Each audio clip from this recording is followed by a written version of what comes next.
তার মানে হচ্ছে ইসরায়েলের মদতদাতা এই কয়েকটি পরাশক্তিকে তাদের ভূমিকা নিয়ে সারা বিশ্বের মানুষের কাছে জবাবদিহি করতে হবে।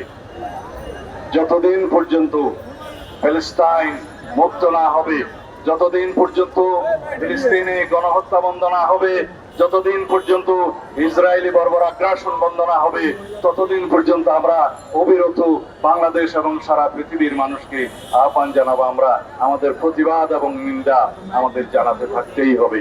এইটাই আমাদের এই পর্যন্ত করণীয়ের মধ্যে আছে।